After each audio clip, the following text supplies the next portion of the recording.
Mi nombre es Wilmar Colorado, soy artesano de tradición, pues actualmente en la saga familiar aparezco en la quinta generación, pues porque mis antepasados, mi mamá, mis abuelos, etcétera, fueron artesanos pues toda la vida. Mi nombre es Juan Pablo Clejo Castrillón, empecé en el centro de interpretación más o menos hace 3 años y medio, 4 años. En principio pues mi labor era ser guía del centro de interpretación, pues, simplemente hacer los recorridos a las personas que nos visitaban y a los turistas. Ya con el paso del tiempo también empecé a hacer artesanías, en este momento pues soy un artesano, digamos que esa es como mi fuente de economía, de dinero, y hace más o menos 1 año y medio soy el representante legal de la asociación. Este sitio se llama Centro de Interpretación del Bejuco del Canasto. Este es un sitio, es un espacio museográfico, pues no es un museo como tal, donde la gente entra, conoce, participa del proceso y puede conocer totalmente sobre cómo es el manejo que se le da el manejo de la transformación que se le da a una fibra vegetal en un objeto pues, que es totalmente funcional y decorativo, que es los canastos como tal. Por eso se llama el sitio del bejuco al canasto.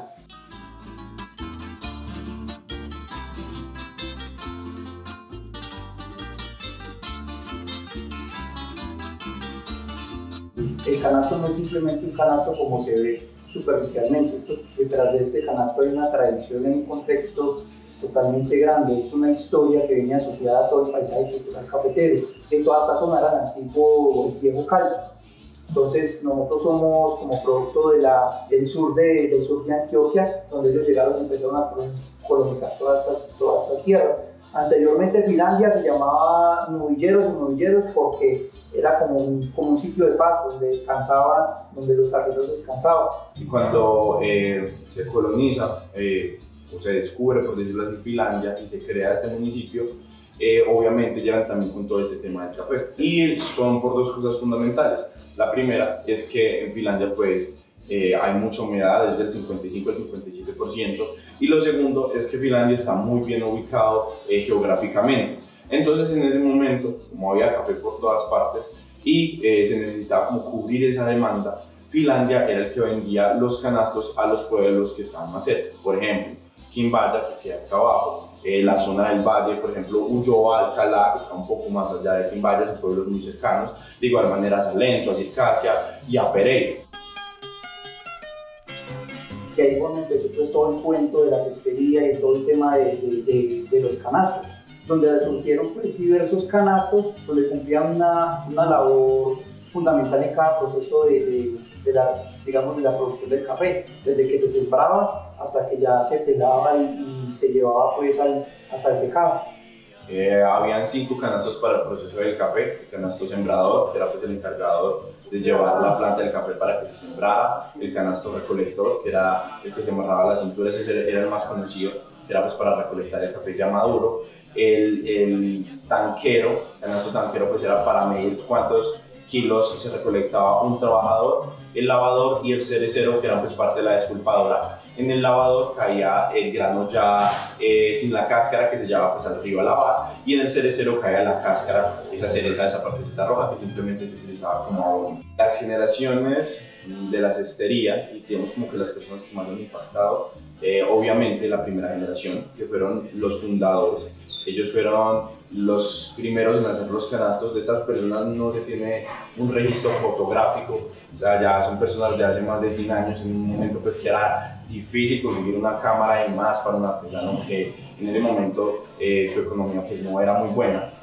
Sin embargo, aún se conservan algunos relatos. Esas personas fueron las que, digamos, como que cogieron el bejuco y lo transformaron en un canasto. La segunda generación fueron los hijos de esas personas que se ubicaron en el barrio San José y que se organizaron allí. Ellas fueron, pues, digamos, como las encargadas de todo el tema de la caficultura y fueron, digamos, como las encargadas de vender todos los canastos. Pasamos pues a la tercera y a la cuarta generación, que son los artesanos, digamos, que sufrieron el cambio de los canastos tradicionales a lo que se conoce hoy de la cestería, que es la decoración. De las personas de tercera generación, en el corredor del centro de interpretación, tenemos pues un homenaje a ellas. Son 11 personas, 9 de ellos son de la tercera generación y 2 de ellos son de la segunda generación. artesanos tales como don Juan Gregorio Marín, que fue un artesano muy reconocido acá en el municipio y se le conoce como el maestro, ya que le enseñó a muchísimas personas a hacer canastos. Entonces digamos como que para él se le tiene un homenaje especial. Y además de que murió de 93 años y 80 se los dedicó a la tradición, prácticamente él vivió para la cestería. Don Juan, que fue muy reconocido acá en el municipio, categorizado como el maestro de maestros.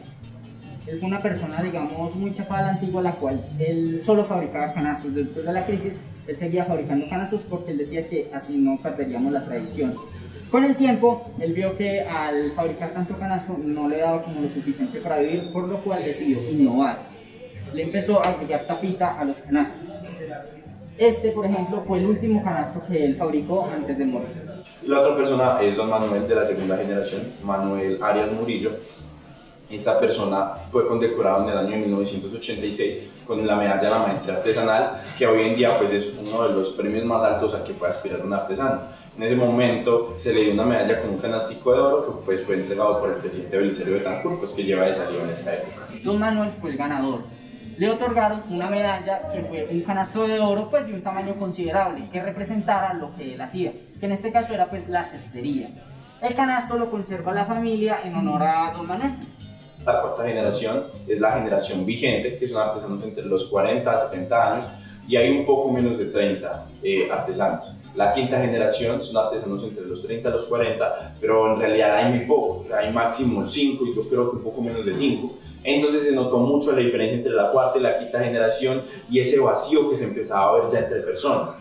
Entonces, como les contaba, Ofelia Marín y Wilmar crearon este sitio y con la creación de este sitio también como una escuela de formación para la nueva generación, o sea, la sexta generación, los jóvenes como yo, para que aprendiéramos pues todo el proceso de la cestería. Solo que hubo un punto en ese momento y es que se llamaron primero que todo a los hijos de los artesanos, a los nietos de los artesanos, o sea, personas y jóvenes que vinieran por herencia de este legado, de esta tradición. Sin embargo, ninguno quiso ser parte de este proceso. Entonces se llamaron personas de afuera, personas como yo que no somos hijos de artesanos, pero que sin embargo nos gusta mucho la cestería y por eso somos conocidos como la sexta generación adoptiva.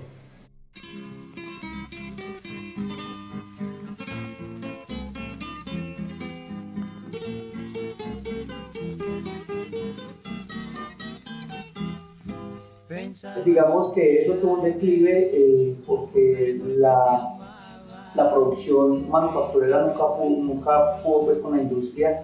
Entonces, en ese tiempo la Federación Nacional de Cafeteros tuvo que implementar el tarro clásico porque la demanda de canastos era mucha y las familias eran muy pocas y el material no daba abasto para como esa demanda que había de canastos. Fue pues un tema muy delicado para los artesanos. Primero porque en ese momento de la historia los artesanos vivían netamente de la producción de los canastos. Entonces todos sus ingresos eran de estos canastos. Cuando aparece el balde plástico también aparece pues de la mano con la crisis cafetera, que es que Colombia pues está exportando mucho café, entonces el que ya se empezaba a exportar no era tan bueno, entonces obviamente el precio del café bajaba. Lo que empezaron a hacer los artesanos fue como empezar a hacer otros canastos. Ellos como que intentaron seguir con la misma línea estética, pero intentar innovar un poquito. Entonces, por ejemplo, hacían un canasto recolector y le ponían una tapa, o hacían un canasto lavador y le ponían un cinchón, por ejemplo. Sin embargo, no eran salidas realmente efectivas.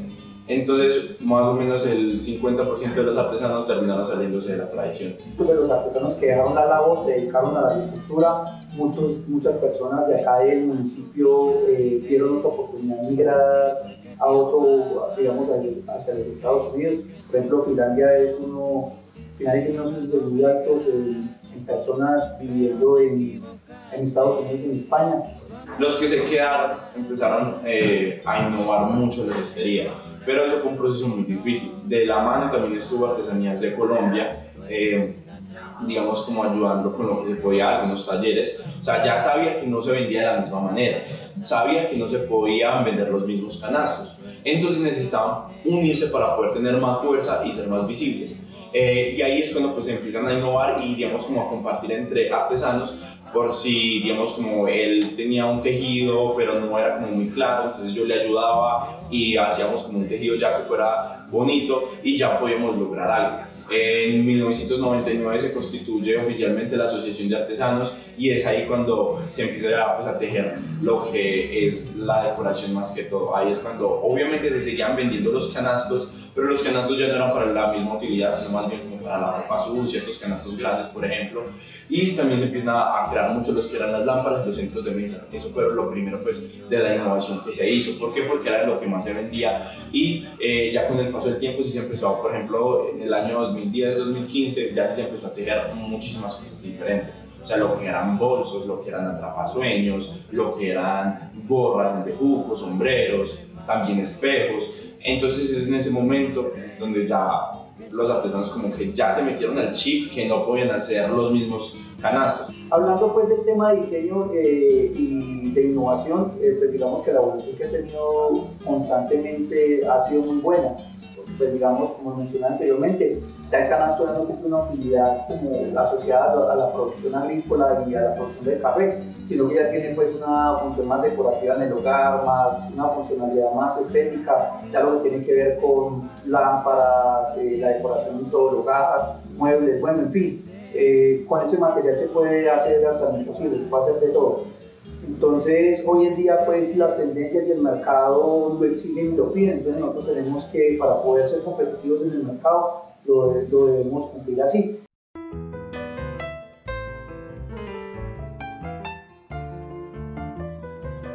La asociación lo que hizo en su momento fue darle un espacio a los artesanos, porque es muy difícil yo ser un artesano y vender mis productos yo solo, a tener ya un espacio donde estar todos reunidos.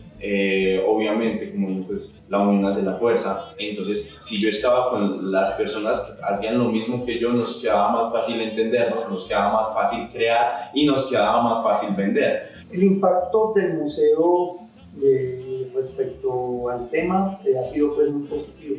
En el museo pues, le hemos hecho muchos cambios y casi cada año tratamos de hacer mejoras para que más visitantes puedan llegar. El museo pues como tal ha tenido muchas transformaciones, pero no ha tenido transformaciones físicas como también transformaciones en la forma de cómo atendemos al público.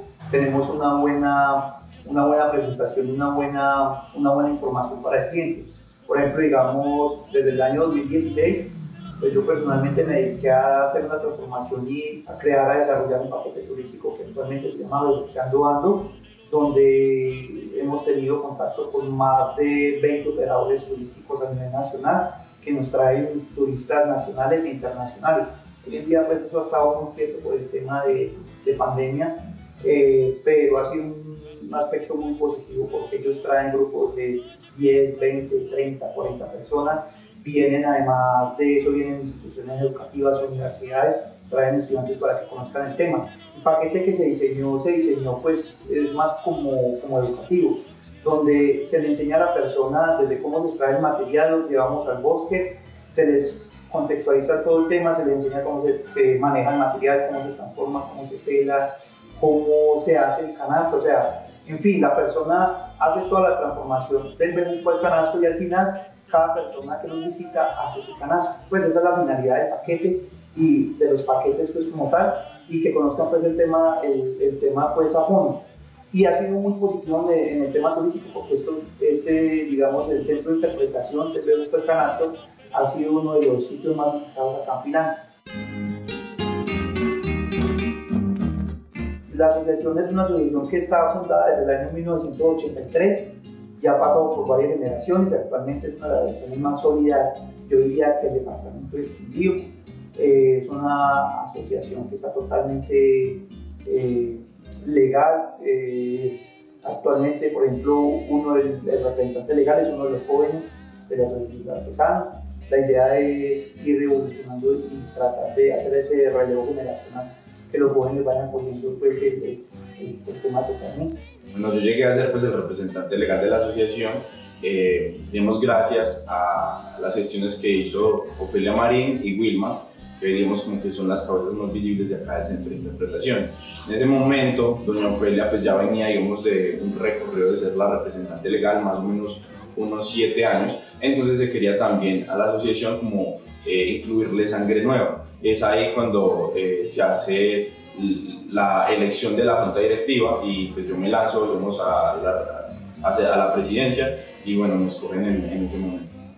Bueno, en un principio yo no tenía mucho conocimiento sobre la cestería, yo tampoco nací acá, nací en Medellín, entonces no tenía mucho conocimiento de qué era el bejuco, de qué era el canasto. Sin embargo, un compañero mío trabajaba acá, Andrés Osorio trabajaba acá, entonces él, pues un día yo estaba muy desocupado, yo ya me había graduado del colegio y pues no, la verdad no trabajaba en nada, entonces él pues me invitó para acá, para el proceso de formación. Y en un principio no lo encontré tan llamativo, la verdad. O sea, el tema de los canastos pues no era algo que me llamaba mucho la atención. Sin embargo, cuando uno empieza a conocer la historia es que se empieza a enamorar.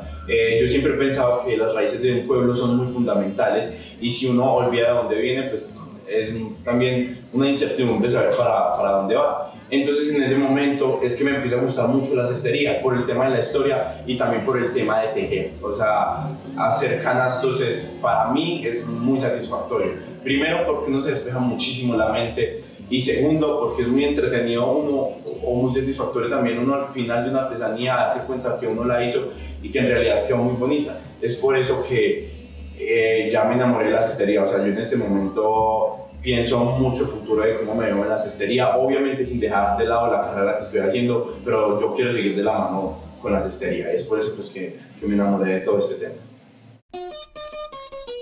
La idea es hacer una invitación a todas las personas que nos están viendo, que conocen este documental, que conozcan un poco de la tradición de nuestras raíces. Esto es una tradición que pues, tiene tendencia a desaparecer, pero la idea de nosotros acá es conservarla. El hecho de que la persona se abra a que nosotros le pongamos o le demos algo de conocimiento sobre el tema es algo muy valioso porque eso ayuda a mantener la tradición como tal y la gente cuando viene y entra no se imagina que es un simple canasto, que detrás de un canasto hay una vida y una cultura totalmente maravillosa donde se ha trabajado pues, desde hace más de 100 años y ha vivido pues, y ha sido sustento de muchas familias.